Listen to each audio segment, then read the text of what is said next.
Call to order the meeting of the Minnehaha Creek Watershed District Board of Managers, May 8th, 2025. All managers are present except Manager Hijmati, who will be viewing remotely, though not in attendance. Any member of the public here bring a matter before us? Nope. Then I have a couple of things to change on the agenda before I ask for a motion. Under board reports, Manager also is speaking about the Wakeboard Study Report, the meeting that he attended. And we're going to add an item 12.3 regarding the boardwalk, the Minnehaha Preserve Boardwalk. And items 12.2 and 12.3 will move to the end of the agenda. With those changes, can I have a motion to approve the agenda? Move approval. Thank you, Manager Miller. Is there a second? Second. Manager Sando seconds. Those in favor say aye. Aye. Any opposed? Thank Ms. Johnson for including the quarter one financial report in our information items. And moving to the consent agenda, we have approval of the minutes of the April 24th board meeting. And we have one resolution, 25030, which is authorization to contract with Bartlett Tree Experts for Cottageville Oak Care. Is there a motion to approve the consent agenda? Move approval. Thank you, Manager Olson, second by Manager Miller. Those in favor say aye. Aye. Any opposed?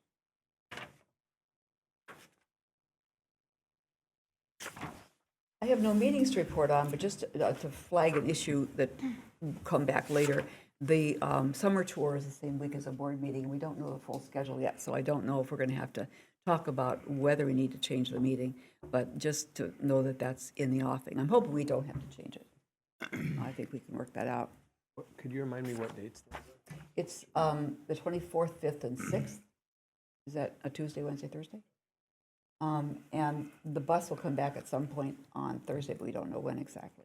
And maybe there won't be a problem with the quorum anyway, depending on how many want to go. So it's still up in the air. We should know soon. And that is, I think, all I have to report. Manager Loftus, can you report on Operations and Programs Committee, please? Yes, President White, we met this evening to kick off the 2026 budget. Looking like it's in good shape, thanks to Mr. Whisker and his staff, and we did not have time to get into the capital improvement plan, but that will be coming up in June, and then there's an entire series of refinements and public hearings as we approve the budget or work on the budget now through the fall. So it's kind of the very first step, getting our eyes on the next year's budget, and it's looking good. Happy to report. Thank you. Manager Olson. Thank you, President White. Mincola and the University of Wisconsin, University of Minnesota, and the DNR and a group of other folks have been studying the effect of wake boats on lakes. And they held a meeting that I was able to attend. And last year, they did a pretty detailed study on Lake Minnetonka and learned about how the downward thrust of high horsepower boats stirs up the bottom once it's lower than or above 20 feet. And then as the depth increases, there's less of an effect, especially when the boat is in a plowing mode, creating very large wakes for surfing. And it stirs up the bottom and has negative effects on the lake. However, it was determined at that point that given enough depth and given enough distance from shore, that you could have a wakeboard sport and have not too much of an impact. The problem that they wanted to continue to study was different types of lakes, where there's shallow lakes that don't have that depth, or where there's lakes that don't have the shoreline distances that they can accomplish that. So the decision was made to do a 3-year window, and this is year 2 of those 3 years. So they presented the results of the findings, and this time it was done on shallower lakes, and it was shown that there is quite a bit of damage, especially with larger horsepowers. They're finding wakeboards now that are wakeboarding that are being done with 30-foot boats, 32-foot boats, 34-foot boats, and with twin engines and all that other stuff that goes with it. So although, yes, you do have the typical wakeboarding, there's more power being thrust into the lake. So they have found that with the type of lake, depending on how many people are living on it and what those shorelines are, they've classified them now into rocky shorelines, wetland shorelines, sandy beach shorelines, and that type of a difference with lakes, and are now making recommendations or advisories to allow people to make the decision, is this a place where we want to have this activity or not? So there's an awareness campaign that's going to be going on, and that's going to be fed by one more year of study. So no decisions have been made, no laws have been proposed, but they're becoming very aware. And they're trying to get it to the point where they absolutely know what those influences are, and not just a group of neighbors complaining about noise and things like that. So they'll have answers for us in the near future. But this is the presentation year 2 that I was able to attend after having listened to the one last year. Thank you. Any questions for Manager Olson? The upcoming meetings and event schedule is in our agenda. Other than our regularly scheduled meetings, we have the CAC meeting on May 14th with Manager Miller as liaison, and the all-board CAC and staff field trip on June 5th. That's something I certainly look forward to, and we'll be going into Minneapolis for this one. Let's move now to item 12.1, the Cedar Trail Connection 30% design. Mr. Sherman.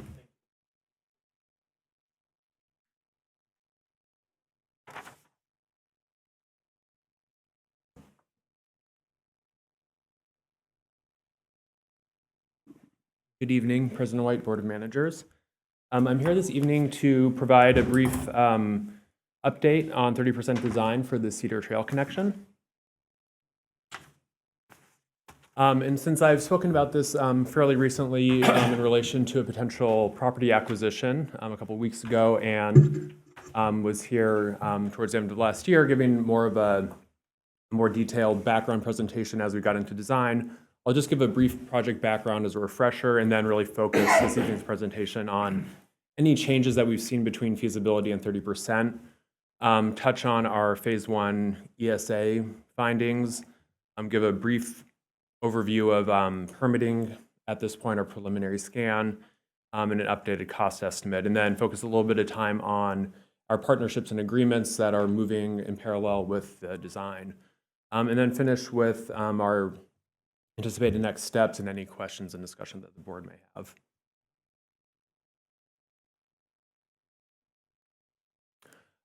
So everyone's pretty familiar with this corridor. The connection that we're talking about this evening is between the Minnehaha Creek Preserve and the Cedar Lake Regional Trail.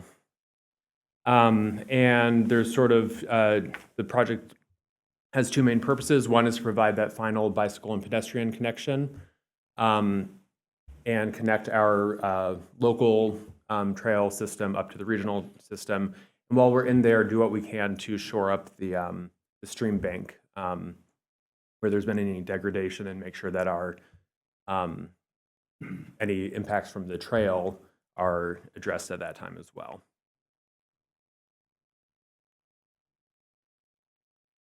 So just a reminder, when we did an updated feasibility study, we actually brought the project pretty close to 30% design and looked at two different trail alignments at that time. And then also identified different areas of the stream bank that could benefit from stabilization or restoration. Some of those areas are necessary to bring in the trail through a pretty narrow corridor, and some of it would be more for an ecological uplift. At that time, I highlighted some of the constraints that we're facing with this project. The big one being just it's a very tight industrial commercial corridor, and we're kind of working between some private properties and the creek. I'm doing our best to snake through there. There's no room to remeander the channel. We might look at doing that typically with a project like this, but it's quite quite hemmed in by private properties on either side of the creek without much room for remeander. So we're really looking more at bank stabilization through here as far as what we can ecologically. And then working with the city, but as well as there's three bridges that the trail crosses underneath, and making sure that we're meeting all of our clearance requirements on those. So we were aware of all of that going into design, coming out of feasibility. And so back in October of 2024, the board approved a contract with Stantec and Interfluve to bring our project from feasibility through project bidding. And it was built around 8 core tasks, our pretty typical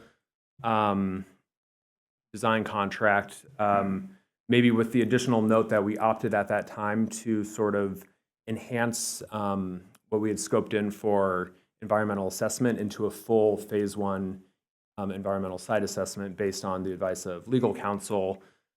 Based on what we know about this corridor and some history of spills and other industrial activities, it was prudent to go ahead and formalize that assessment.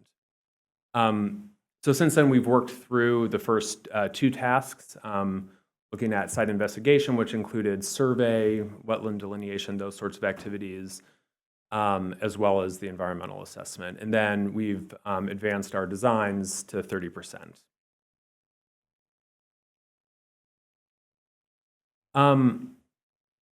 You'll see there's not huge changes since feasibility as far as our alignment. I think the big note here is that we had potentially considered still looking at 2 different alignments as we work through 30%.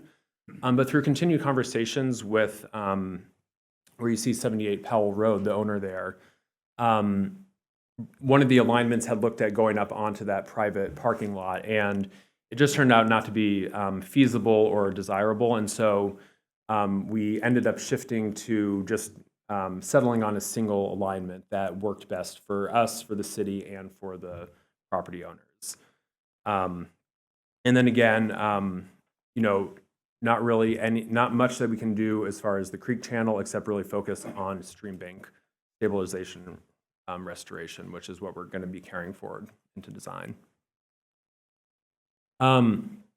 Sort of these next 2 slides have broken up the trail into its northern portion, which ties into Cedar Lake Regional Trail and brings it under the 3 bridges, Regional Trail Bridge, Freight Rail, and Light Rail bridges. And then the next slide will show sort of the southern lower portion of the trail connection tying into Minnehaha Creek Preserve.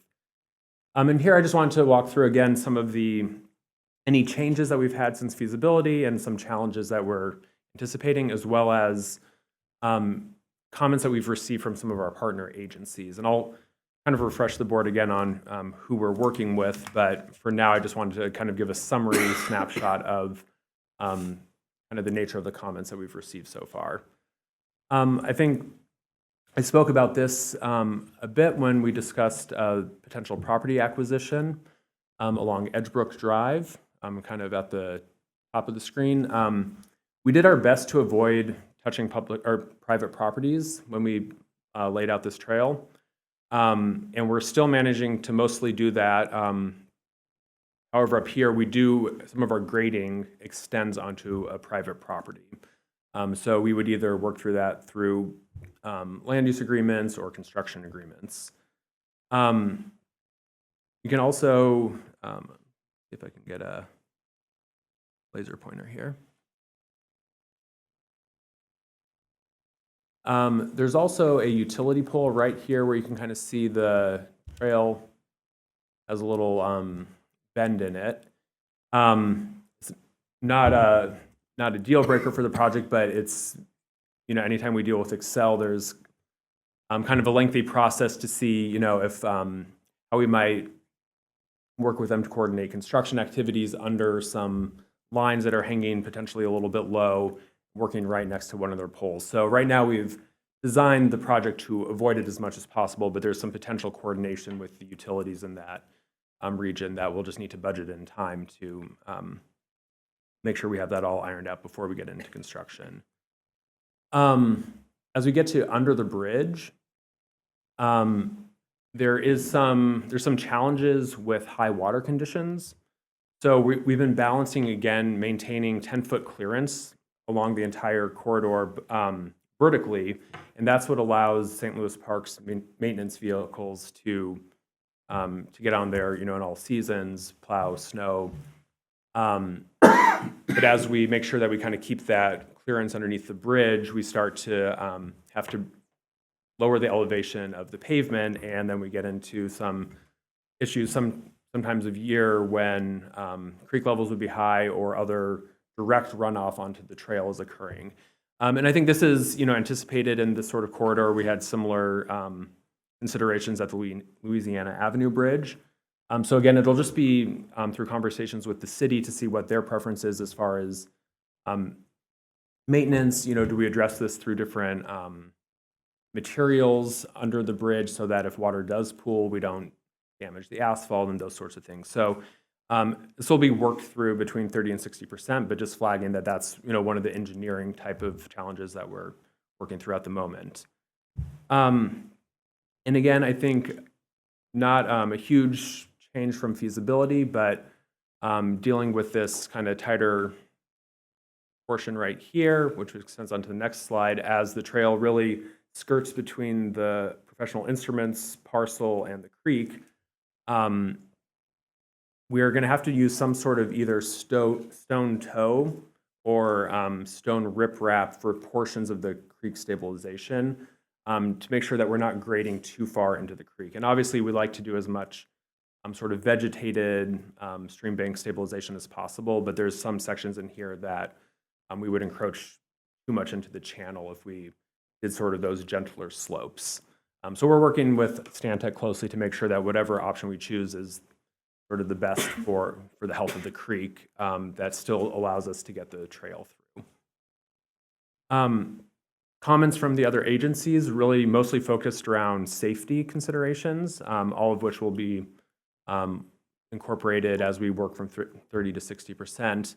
Comments around signage, fencing, potential conversations around lighting, striping, and then making sure that all of our turning radii are safe, but also accommodate maintenance vehicles. And then another set of comments is really making sure that we understand where the little pieces of existing infrastructure are. So if there's hydrants, existing benches, those types of things that we're not coming into conflict with those. So this is the sort of the lower half of the trail connecting up to Meadowbrook Road, which then would lead into the preserve. No major changes here, again, except that we've settled on the single alignment. Some comments that we've received from the other agencies is, of course, to try to minimize tree impacts. We'll have to impact some trees, so we'll be relying on our tree survey to see which ones are the highest quality and try to balance that against the user experience that we've been trying to create here. Working with the city on how we want to approach buckthorn management. There's quite a thick forest of buckthorn here. Right now, since there's no trail there, the city doesn't have a program in this area to manage that. So we'll just have to work through if we roll in an initial clearing of buckthorn and treatment, how that would kind of get rolled into ongoing maintenance. And then some discussions around the actual connection from the preserve trail across Meadowbrook into the new section of trail. Those bridges were designed, prior, I think, to ADA standards, and so we're having some just geometric challenges with making sure that our crossing is ADA compliant while not butting up against existing infrastructure. So those will be conversations that we continue with the city. I mentioned that we opted to do a full phase 1 environmental site assessment. You can see in black here is the trail alignment, in red is a 100-foot buffer. From there that the analysis was really focused on. The draft is nearly complete and turned up one issue, which is referred to as the merit gauge oil dump site. And so you can see here outlined in the green dashed line. Back in 1987, there was oil dumped there or buried from the company that at the time, Merit Gauge, that was operating in this parcel over here. And the exact location is not known, but they know that it occurred somewhere likely on this parcel. And so after we identified this, we're going to have to do some soil borings there, which were already scoped in. We need to do that for geotechnical reconnaissance anyway. So we're just going to make sure that we go to a depth at the same time that could also tell us if we're actually going to find any oil as we do some of our excavation there for the trail. So we should be getting those borings done relatively soon, and we'll kind of find out if we're actually likely to encounter oil or if, again, the exact dumping site isn't known, so we might not encounter it in our work. But we have this all documented, and we'll be working with Stantec to find out what sort of assurance that we might need to seek from the PCA or other agencies to make sure that we're not associated with this environmental.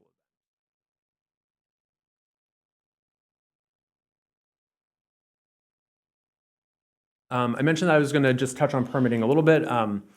We're still not far enough along in design to know exactly what permits are going to be triggered, but we have done an initial screening both internally with our permitting staff and then Stantec to confirm what they're finding. On the district side, we're looking at a possible water body crossing permit, definitely floodplain alteration and stream bank stabilization. Looking to external agencies, we know we're going to be triggering erosion control, potentially work in public waters, need to demonstrate no rise with the city, potential threatened and endangered species, looking at what type of permit we'll need from the Army Corps. And then separate from those more environmental type of permits, we're working with Metro Transit on an access permit and an agreement so that we can cross their corridor. And then working with Three Rivers Park District to make sure that we get a permit prior to construction that actually allows us to tie into to their pavement on the regional trail. And we actually just completed a wetland delineation and turned up no wetlands on site, which seemed a little surprising given that we're working right down by the creek, but we're going to be getting the full report written up and making sure that that's the case. But as of now, we're not triggering any wetland permits. Moving into our updated cost estimate, it's almost to the dollar or $1,000 more expensive than it was at feasibility. So really not much has changed. And I think we're going to see more refinement as we move from 30 to 60% design. That's when we might start to shrink some of that contingency that's still being carried forward at 30%. Right now, we're also carrying some of what we term the additional bank restoration options from feasibility as an alternate. But as we work through the next phase of design and kind of figure out exactly where bank restoration is warranted, we might consider rolling that into the base bid and just considering that as part of the base project that we know we want to bid. And so as a reminder, this total base plus alternate amount within $1,000 is what we had programmed into the CIP, counting on making sure that we were carrying forward that bank restoration.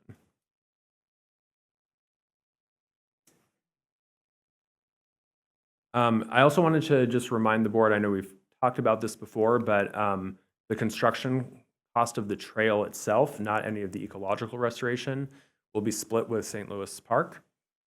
And then we were able to offset some of that, again, specific trail cost with the $200,000 grant through Hennepin County.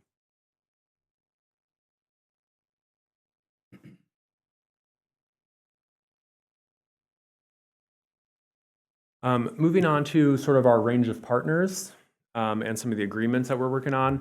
I think it's worth noting, there's a few engineering challenges that we're working through right now, but I think, to date, and I anticipate going forward, a lot of the time and some of the potential challenges are really actually more around these agreements and partnerships rather than the trail design itself. So I think engineering can move ahead at a fairly good clip, but we also want to make sure that we're not getting too far ahead of ourselves as we still need to finalize some of these agreements. So, our biggest partner here obviously is the City of St. Louis Park. This trail connection has been something that they've programmed in various planning documents for many years and is a priority. They passed a formal resolution of support back in September last year. And then, most importantly, they were able to move the project into their active CIP, which allows them to enter into a project agreement and also sort of formalize that cost share.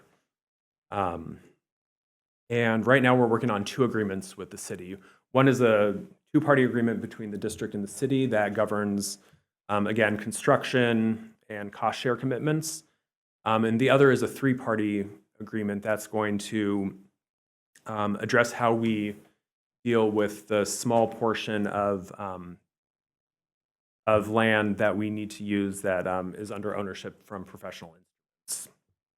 And we've talked about that. We've talked about that in the past, but I think we've worked with legal counsel to narrow down the number of agreements from 3 to 2, and just try to streamline things for the sake of our partners. Hennepin County, again, through HICRA, owns some of the land where the trail is going to run, and they're also a grant partner, so they have some money into the project as well. Metropolitan Council, they're the big one for access that we're working with. Again, we worked with them for many years to ensure that there was room between the historic bridge abutments and the new bridge abutments that we can get our trail through. But right now, a lot of the permitting and agreements are running through them as they continue to operate, kind of have ownership over the whole corridor right now while it's under construction. So even though we kind of need permits, from the freight rail and from HICRA, it's all running through Metropolitan Council at this time.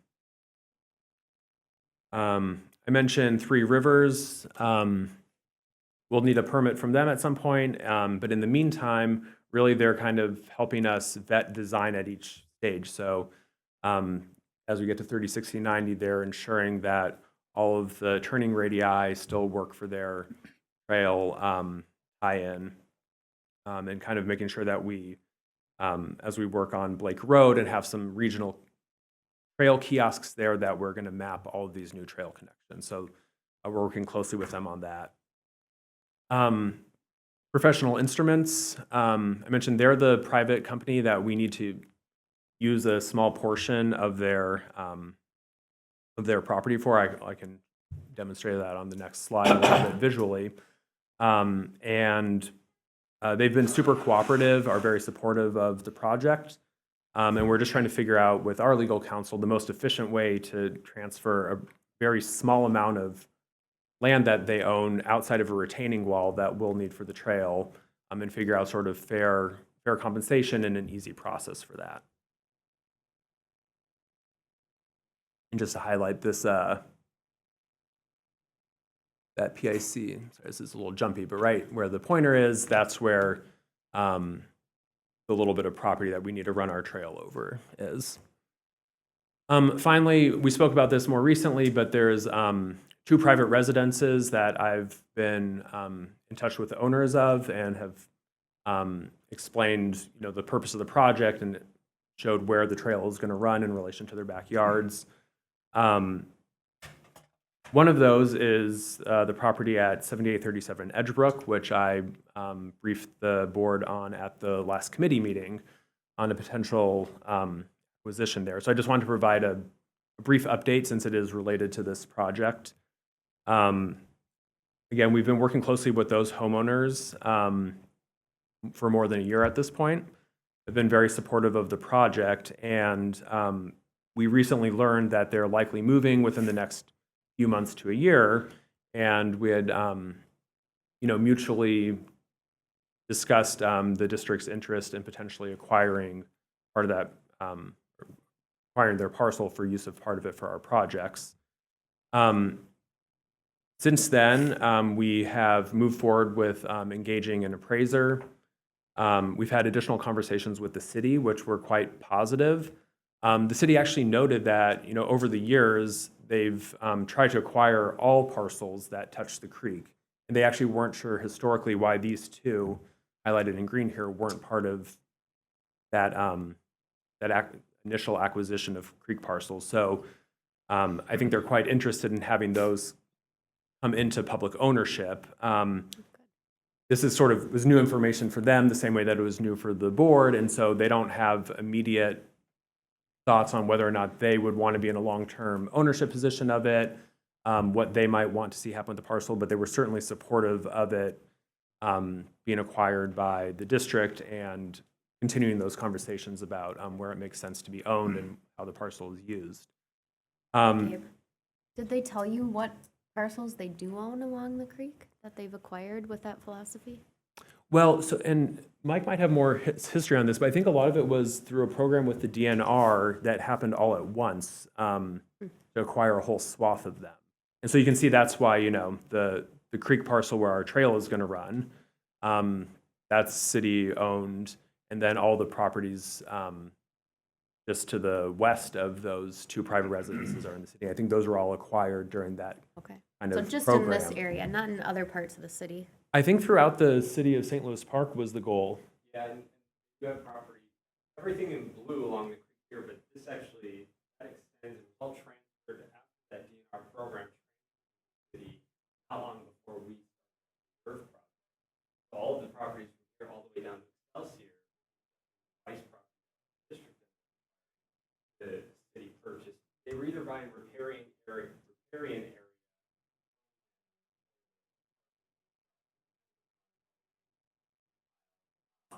down. Noted they have an interest, still looking at that. They actually own the parcel in blue, or it's not in blue, directly Yeah. next to that is a city-owned parcel, parking lot. They did acquire that.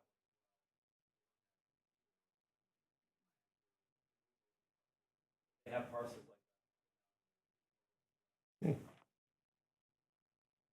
As just a general philosophy, not a specific goal set for Right. those? that, and it all stemmed from that program with the DNR. Yeah. Yep. So I think in keeping with that philosophy, and since they do own nearly all of it, I think they're interested in, and they did it, in the future, they expressed interest, in if other ones in similar situations were to come up, that they appreciate us keeping our eye out.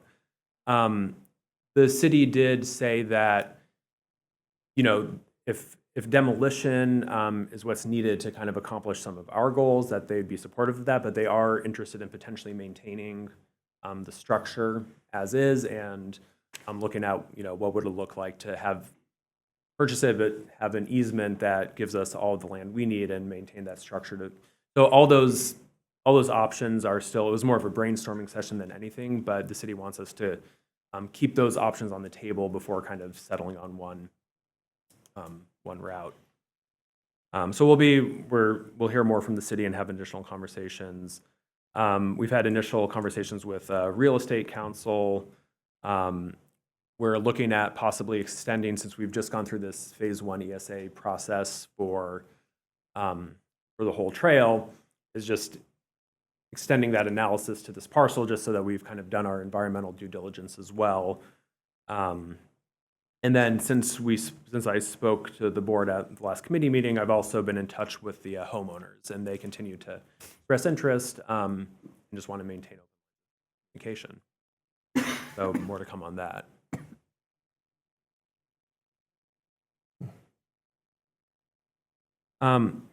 So since I was last in front of the board with this project, we held a design kickoff with all of our agency partners in January of this year.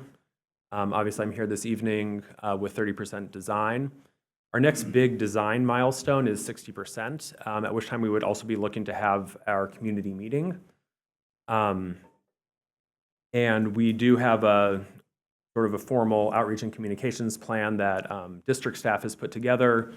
The city and some of our other agency partners will be involved with those meetings. We're leading the process, but they've offered to amplify any of our messages and certainly attend those meetings to answer questions from the public. So we'd be looking to hold that after we get to 60%. Again, project agreements, we would like to have nearly, complete and in place by the end of this year. And that would get us to bidding construction in 2026. And we'd look to bid at, whenever the climate is most favorable for bidding, to anticipate construction again sometime in 2026. I think I've already actually touched on some of the specific agreement timelines just through the course of my presentation, but again, we're working with the city on 2 agreements at this time, sort of both being advanced. They speak to each other, as well as the agreement with Professional Instruments, which kind of relies on those city agreements as well. So they're kind of a package of those two agreements. If we end up needing any agreement with the homeowner just to allow for construction to occur, again, I think it seems like we're moving in a different direction with potential acquisition or easement. And then we've been working with Metro Transit for quite a while now on drafting an access agreement so that by the time we actually apply for a formal permit, we have some of those nuances figured out.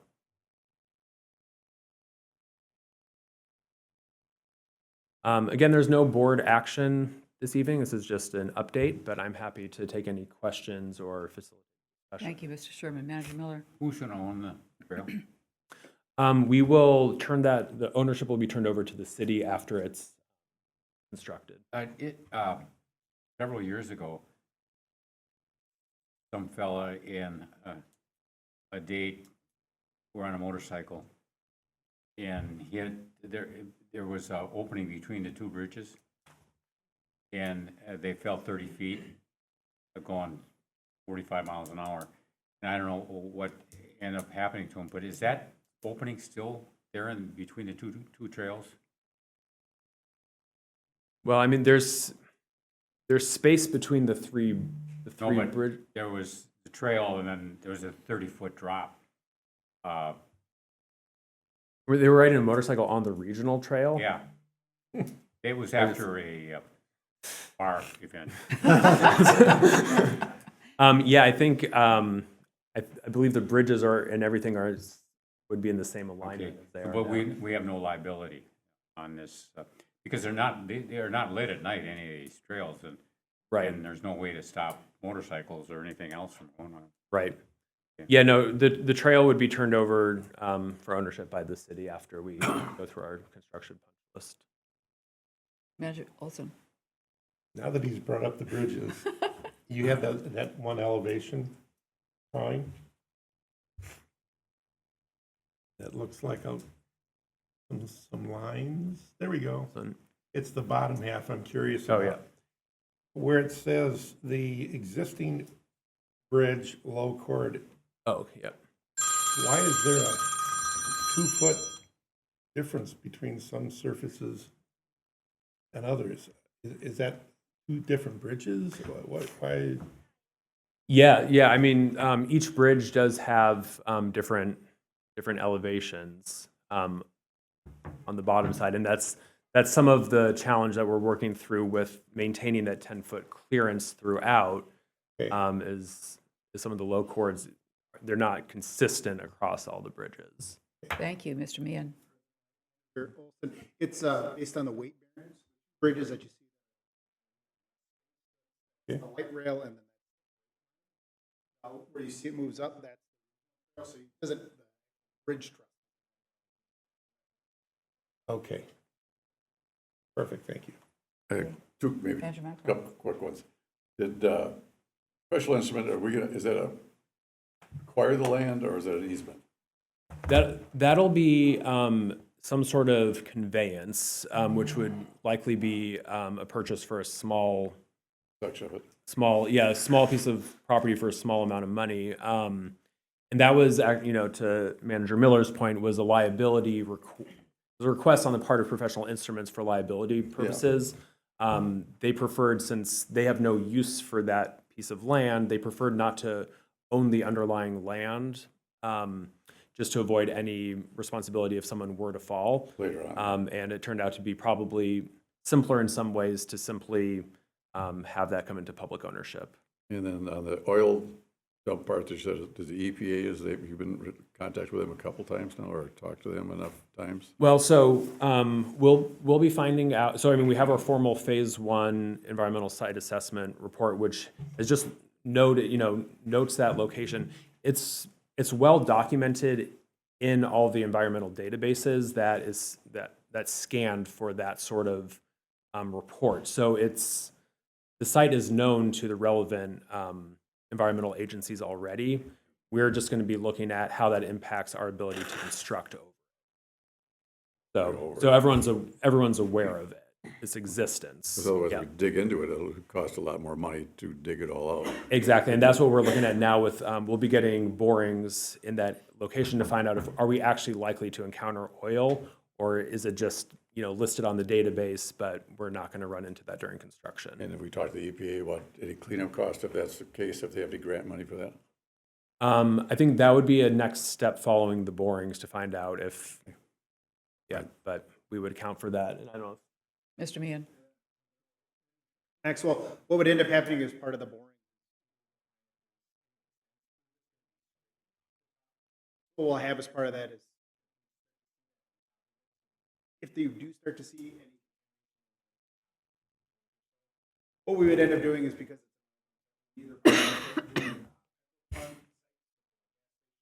Yeah. look at using that. We've done that. But essentially just when we're on the site.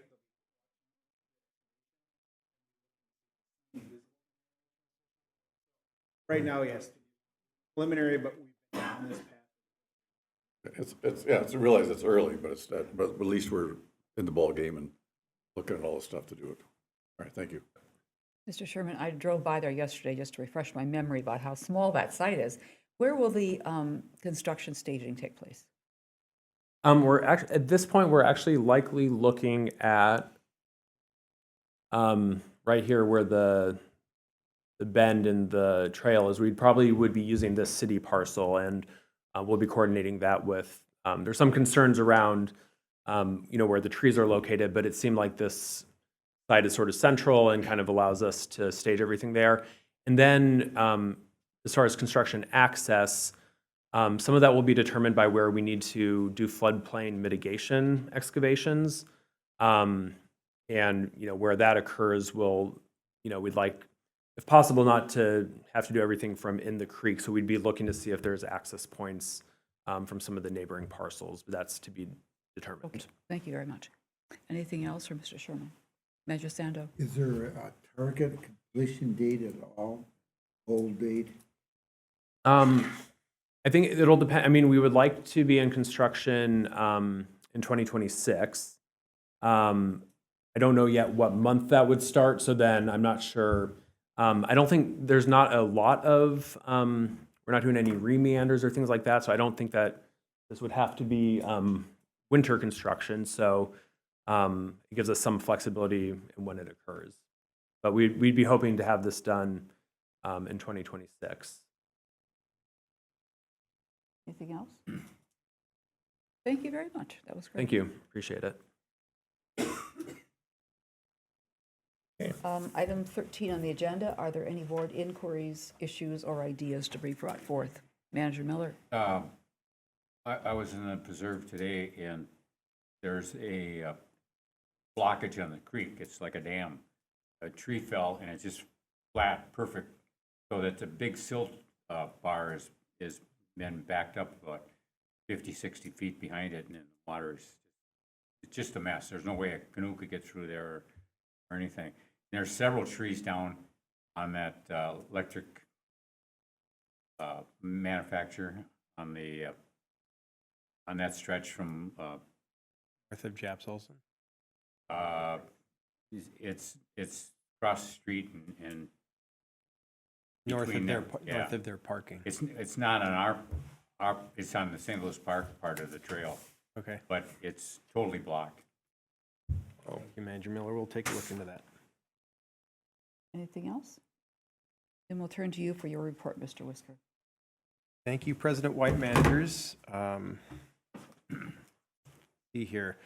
Top of the docket, I had a conversation with their district engineer, Chris Meehan, recently. He informed me that a separate division of Stantec, which serves municipal clients, has responded to a request for proposals. And I think it's been selected or a front runner for the city of Deep Haven for planning, programming, design, and construction oversight of city infrastructure that would include things like streets, drainage, sanitary, water main, city engineering, as well as some assistance with development review. I just wanted to disclose that. As the board knows, within Stantec's contract with the watershed district, there's a general conflict of interest provision, usually within my authority to waive. But we've adopted, I think, a good best practice of making sure every instance of potential conflicts disclosed to the board. And then typically what we'll do is, I think we don't have as much experience with ongoing work, but we want to frame the frame a management framework to avoid any real or public perceived conflict. Those often relate to when Stantec's doing design work and then on our end reviewing that kind of work for a permit. I think that's most easily mitigated in the fact that Stantec's really large and the municipal engineering division separate group under a separate roof and wholly distinct from Chris's team, but it's an issue nonetheless. We've navigated it once in the past on a municipal services front with the city of Minnetonka Beach. So we disclosed that. We created a framework for that, and we haven't had any issues since. And so that's one that the board might be familiar with or recall. I think Deep Haven's a similarly situated small community. I know forecasts there being significant risk, but before I take any next steps with Chris, we wanted to raise it tonight, see if there's any immediate concern or if you have questions for Chris. Otherwise, we'd proceed with thinking about a waiver, and then we'd be back in front of the board since this is more of ongoing municipal services, and we'd frame out how the managed and make sure that Deep Haven and the district are seen eye to eye. Thank you. If you don't have a conflict, you don't have an interest. I don't see any problem look with good. it because, you know, unless there's a problem with agreement on what we permit or not permit, how do you deal with that? I think basically conflict of interest largely mitigated through rule application and the fact that the rules are the rules. And either the rules are met or they're not. And in the case that they're not, the board is making those considerations and staff's the one presenting hardship analysis through variance or exception. In my time here in the past, Dick, I think in particular when I can recall situations where the district engineer recruited to work for the Metropolitan Airports Commission. There's just enough sensitivities and scale around some of the runway expansions that we actually retained independent engineering to review that specific project because it was sensitive and scale. So there's options like that, and that's I think what we'll probably want to talk through Deep Haven, although Deep Haven's not. And you know, I think the scope of the road improvement project's probably smaller. So those would be some of the examples. Would this cover the stormwater work being done by the church there? I think that's a question for Chris. I mean, WSB's carried it to this point. There's the design work, I believe. We didn't get to the capital improvement plan, but it's in the land partnership section of the budget. I believe that's design work this year, construction in 26. So I'm not sure what the timing of the contract is, and if you could speak more to that. Okay. Thank you. Perfect. Okay.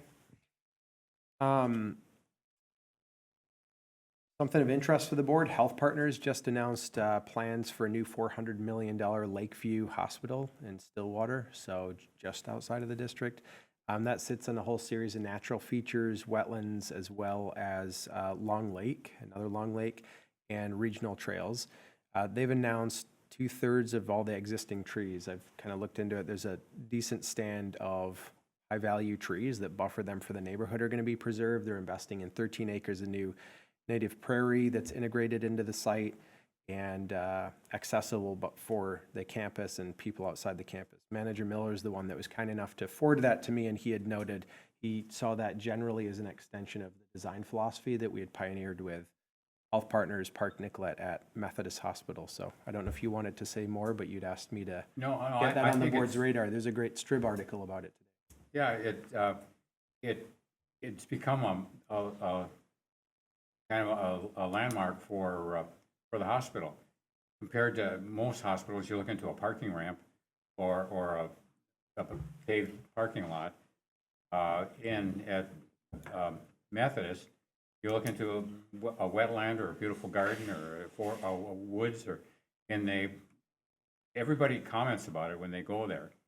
And they were very conscious. You can tell how they enumerated all these natural resources that they're going to maintain and improve for this new hospital. That is a major selling point for them. Thank you for bringing it to our attention. I may point out that when Methodist first was looking at doing the improvements and just kind of gardens in front and all that, they asked us for money for stained glass windows. And we changed the request into re-humanitarian the creek, and they agreed to do the boardwalk and the whole thing. It just changed the whole atmosphere over there. And I think it's kind of a marketing program for them now with how pleasant the facilities are. Wonderful. Great, thanks. A few other media-related items. I think Samantha and the team had emailed the board last Friday. The Strib published an article on the 325 Blake Road project, and focus there was on the litigation, which you'll hear more about tonight from litigation counsel. That article includes quotes and information from the court filing from Alatus alongside quotes and background from the watershed district. I think if you've looked at the article, the city declined to comment. So hopefully everybody get a chance to look at that, and we can talk about the status of litigation and next steps later on the agenda.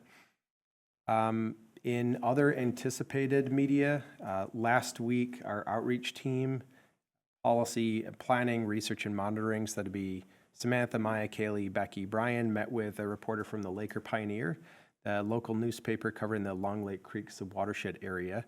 And that reporter, I think they might have attended the community meeting, but is really interested in writing a feature article surrounding the County Road 6 pond retrofit, but also how it fits the broader Long Lake Creek partnership and how the watershed districts work with the community, as well as the three cities to pull together a roadmap for capital project implementation. So our team, I think, is expecting that the reporter is going to include not only our perspective, but has been connected with city partners, Long Lake Waters Association, and hopefully that article hits print in the next week or so. So once it's out, we'll send that around.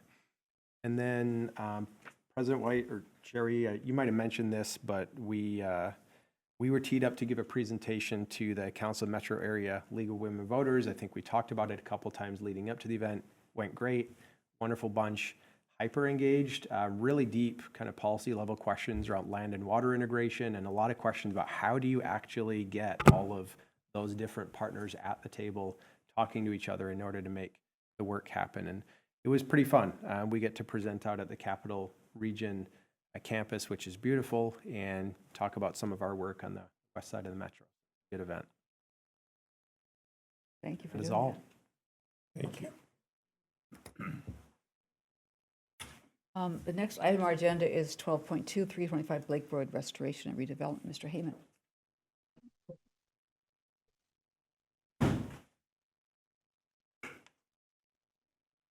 Good evening, Madam Chair and managers. I believe the conversation this evening is directly related to the recent claim filed against the Watershed District, and as such would suggest the board have Lewis Smith, who is with us online, guide the board into closed session, at which time our litigation counsel will be able to join and present on the current status.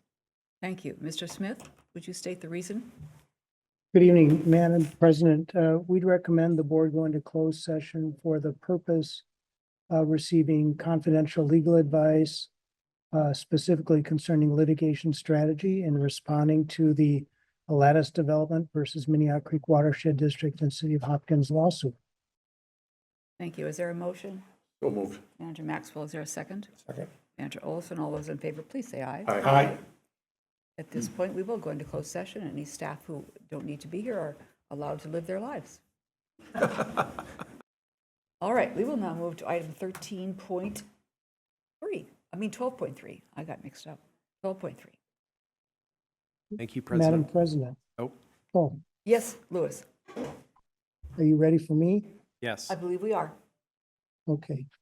I would recommend that the Board of Managers go into closed session for the purpose of receiving confidential legal advice concerning litigation strategy in the draft complaint received from the attorneys for JTS Construction concerning the Minnehaha Preserve Boardwalk. We had a discussion about this at last meeting, and since that time, JTS has accelerated its intention with its claims and provided a draft complaint. We would like to discuss the strategy for responding to that. Thank you. May I have a motion to go into closed session for that purpose? So moved. I'll take Manager Olson, Manager Maxwell. Those in favor say aye. Aye. Aye. Any opposed? We are now in closed session. Regarding boardwalk, we are now in open session. The meeting is adjourned.